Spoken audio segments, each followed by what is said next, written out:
जय श्री कृष्णा, राधे राधे। वैशाख मातम दूसरा अध्याय। नारद जी कहने लगे कि जिस प्रकार सतयुग के समान युग, वेद समान शास्त्र, गंगा जी जैसा तीर्थ, जलदान जैसा दान, भार्या के समान सुख, खेती जैसा धन, जीवन के समान लाभ, नेत्रों के समान ज्योति, भोजन के समान तृप्ति, सत्य के समान यश, आरोग्य के समान हर्ष कोई दूसरा नहीं, वैसे ही वैशाख मास जैसा कोई अन्य मास भगवान को प्यारा नहीं है। जो इस मास को व्यर्थ गंवा देते हैं वह धर्महीन शीघ्र ही पशु होने पाते हैं। संसार में जो अनेक प्रकार के व्रत तपादि है जो अत्यंत कष्ट साध्य है और उनको फिर जन्म लेना पड़ता है, परंतु वैशाख मास में केवल स्नान मात्र से मनुष्य मोक्ष को प्राप्त हो जाता है। सब दानों तथा तीर्थों में स्नान का फल वैशाख में केवल जल दान से ही मिलता है। जिसमें जल दान देने की भी शक्ति न हो वे दूसरों से दान दिलवाएं, उनका भी वही फल होता है। जो पथिकों के लिए प्याऊ लगाता है वह अपने कई कुलों का उद्धार करता है। प्याऊ लगाने से देवता, पितर, ऋषि अत्यंत प्रसन्नता को प्राप्त होते हैं। बल की इच्छा से जो जल दान, पवन की इच्छा से हो तो पंखा दान वैशाख मास में दान दे। जो प्यासे को जल पिलाता है वह राजसूय यज्ञ का फल प्राप्त करता है।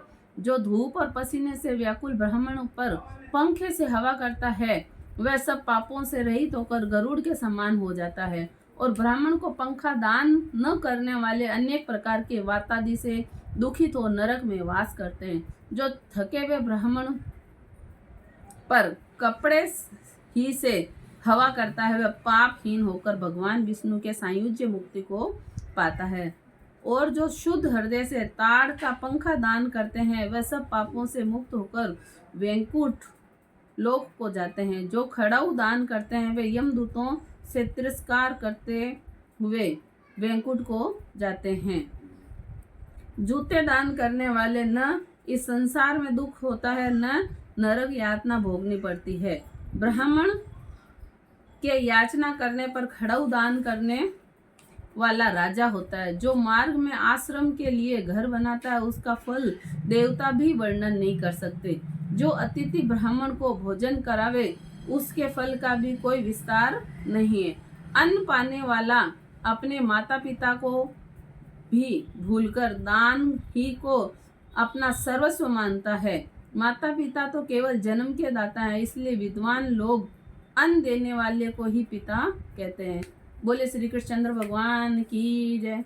श्रीमन नारायण नारायण नारायण, लक्ष्मी नारायण नारायण नारायण, स्वामी नारायण नारायण नारायण, लक्ष्मी नारायण नारायण नारायण।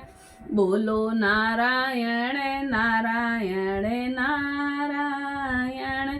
वैशाख मास में हमें विष्णु भगवान, लड्डू गोपाल और लक्ष्मी जी की पूजा करनी चाहिए। जय श्री कृष्ण।